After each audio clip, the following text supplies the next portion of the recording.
Hi, Unified 9. This is our second video. You have these notes in your possession, and we actually had already filled in most of the front page. I have also put a link on your pacing guide if you want to can't find those notes and you want to follow along, you certainly can. Again, I encourage you to write things down. Email me if you have any questions. Just to refresh where we were, we graphed some geometric sequences, and every geometric sequence has a common ratio, and that's the number you are multiplying by to get the next term. So we see our first example, our common ratio is 2. Our second example, our common ratio is 1/3. When we graph those, we saw that they could be modeled by exponential functions. But remember, the domain of those exponential functions is not all real numbers. It's only the natural numbers. And for example, we do not have term 2.3 of a sequence. We can have that as your output, as your value, but not as your input. And so on Friday, when we were here last, we left off taking a look at this bottom part of our notes, and you were asked to write recursive formulas, and we have done that many times before. I want to remind you, recursive formulas rely on the term before, and that's so why it's denoted a sub n minus 1. And so in our first example, we are taking the previous term and multiplying it by 2. As a reminder, though, you have to know what you are multiplying by 2. So at some point, you have to include a term. Now, I've included that a sub 1 is 2 just because that's the most straightforward, but you might have said a sub 5 is 32. It doesn't have to be the first term, and you can see that repeated again in 2b. It then asks you to find an explicit formula for each of those, and so I use the point 1, 2, and I use the point 1, 7, 29 to create those explicit formulas. Hopefully you watched video number 1, and so you now know that you can write a whole bunch of explicit formulas for every single sequence, geometric sequence that we have. So I picked the point 3, 8 and wrote an explicit formula using 3, 8.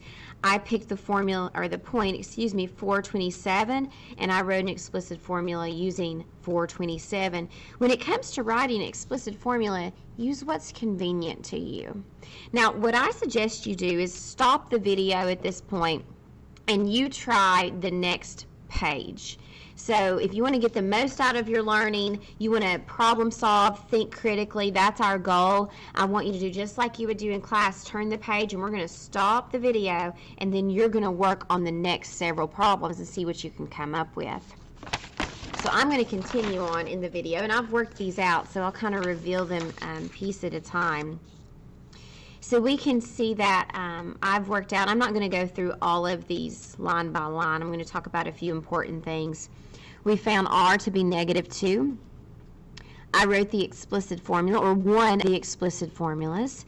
You can see my recursive formula included 2 different statements. Then it asked me to find a sub 25, and by the way, I'm perfectly fine with you leaving this as -4 times the quantity -2 to the 24th. That's perfectly acceptable. In the second problem, we can see r is 10 squared or 100, and you can see I bounce back and forth between whether I use 10 squared or whether I used 100. Just to change it up a little bit, I use the fact that the second term, it was 10 to the -1, and that's what I used to write my explicit formula. Again, you can use any term that you want. And then I've got my recursive formula. I went back and used a1 there. To find the 16th term, I used the explicit formula I came up with and plugged 16 in. And so notice I used rules of exponents. So I wrote 100 as 10 squared. 10 squared to the 14th is 10 to the 28th. And then I have to include what I already had in my statement, 10 to the -1. When you multiply like bases, we know that we add our exponents. That led me to 10 to the 27th, and that is perfectly fine to leave your answer just like that. As I come down to the next 2 problems, they're pretty straightforward. So to find r, remember, it's the ratio of 1 divided by the previous term, and I did make sure that 625 times 5/2 is the next term in the sequence. In example 6, r is 1 over x, and so I wrote the explicit formula, recursive formula. And then for a sub 11, I used some, again, rules of exponents, so I knew I was plugging 11 in for n. That gave me 1 over x to the 10th. So by using just rules of multiplication, I have x over x to the 10th, which gives me 1 over x to the 9th. And we could write that if we wanted to as x to the negative 9th. Not that that matters, but we certainly could. Again, you can certainly stop these videos at any time if you need to catch up. So that brings us to this bottom section. So the first thing that we have to do is find r. In order to find r, you will see I've come to the side, and my work's kind of everywhere, so you're looking in this bubble here. I wrote an explicit formula using 112. I then knew another ordered pair on this sequence, so I know that when n is 5, a sub n is 3/4. I divided by 12, took the fourth root. The fourth root of 1 over 16 is 1/2. However, the fourth root of r to the fourth has absolute value. So I wrote my piecewise, and I don't have enough information here to decide if r is positive or negative. It could be either. It could be either. So think about that. I'm not given the first and second term. If I was given back-to-back terms, I could determine the value of r if it was positive or negative. I'm giving the first and the fifth terms. And with being given those terms, I can't decide. I don't have enough information to know if r is a positive or negative number. So it could be either. Notice I wrote my explicit formula as plus or minus. I wrote my recursive formula, again, with a plus or minus. And when it comes to finding the 25th term, I do know that it's going to be a positive. That's an odd term. 25th is an odd. And if you look back, I was given two odd terms, the first term and the fifth term, and since those were positive, this must be positive. Also, your arithmetic should show that. If I raise something to the 24th, it's going to be a positive number, and I didn't type that in my calculator, I just left it as it was. Number 8 here is very similar in that I had to come to the side and I had to find r. So I wrote an explicit formula using the fourth term is 40. I then knew that the seventh term is 1 over 25, and so I solved that. Now here I took a cubed root, and cubed roots I don't have to worry about absolute value, so I know r is 1/10. Once I know r is 1/10, you're good to go. You know how to work that problem, so you can just check your work from there. Again, stop the video and work ahead. If you were stuck, stop it to the point where you can then work it out. And we'll turn the page.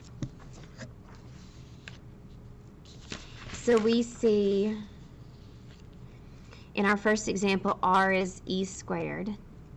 I wrote my explicit formula, recursive formula. I did use some, oops, I see a mistake I made. I did use some properties of exponents in order to find that a sub 20 was e to the 40th. Those are properties of exponents, you know, and that leads us to number 10. Let's see if I tricked any of you. If you remember properties of logs, if you go from ln of 5 to 25, you might say, well, I've multiplied by 5. But as a reminder, that rule of logs tells me what I'm really doing is taking ln of 5 and adding the natural log of 5. So let's go to that next step, ln of 25. What happens when I multiply 25 times 5? I can actually write that as ln of 25 plus ln of 5. So we can see that actually I'm not multiplying here, I'm adding. Did I get you? This is not geometric. This is arithmetic, and you are adding ln of 5 every single time. So as a reminder to you, these are linear functions. Lines, which means we can use point slope. Arithmetic sequences are modeled by lines. So I need a point, which I have. I need the rate of change, or the common difference, which I have. So I simply write the equation of a line. So a sub m minus y equals your common difference, n minus 1. Now, I also went ahead, because ln of 1 is 0, and just simplified that expression. Here's the thing you have to remember. I really need parentheses here. I'm taking the natural log of 5. That's a number in and of itself, and I'm multiplying it by n minus 1. I'm not multiplying the 5 by n minus 1, so you got to watch out for that. So there's our recursive formula. Again, we're adding. And if I want to find the 8th term, so a sub 8 will equal ln of 5 times 7. Might want to put parentheses here, which can be written as 7 times the ln of 5. Then, if I wanted to use my power property of logs, I can actually write that as ln of 5 to the 7th. Which leads us to the bottom of our notes here. Geometric mean. So geometric mean is the nth root of the product. So let's find the geometric mean of 1, 2, 4, 8, 16, and 32. So first I multiply all those together, and I'll take the 6th root. Now I'm acting like I don't have a calculator here, so you're going to see a little algebraic manipulation. I know all of those are powers of 2, so I rewrote them as 2, 2 squared, 2 cubed, 2 to the 4th, 2 to the 5th, which in all gave me the 6th root of 2 to the 15th. So I can write 2 to the 15th as 2 to the 12th times 2 cubed. That's what I've done here. So I can bring out a 2 squared, and I'm left with the 6th root of 2 cubed, so 4 on the 6th root of 8. And of course, you can always check with your calculator to make sure that that is the 6th root of the product. So next, it says find the arithmetic mean between A1 and A3. So A1 is 1, A3 is 4. I'm multiplying two terms together, so therefore I take a square root. The answer is 2. Find the geometric mean between A4 and A6. So A4 is 8, A6 is 32. I have two terms, so I'm taking a square root. I get 16. And it probably didn't take you too long to notice that the middle of the first term and the third term is 2. The middle of the 4th term and the 6th term is 16. And we'll look at these last couple problems here. Find the geometric mean between A1 and A5. So as I look up here, the middle of that is 9. Or you could look at the square root of 81, 1 times 81. A3 and A7, so the 3rd term and the 7th term, 3rd term is 9, and the 7th term, the middle of that is 81. Of course, you could take the square root of 8 times 7, 29. Now, again, if there's not an odd number of terms like we had in example 11a, you can't say it's the number in the middle. There is no middle term there. And so that ends this set of notes. From here, you can go work on an assignment that I've provided the answers for. Please send me an email if you need any help.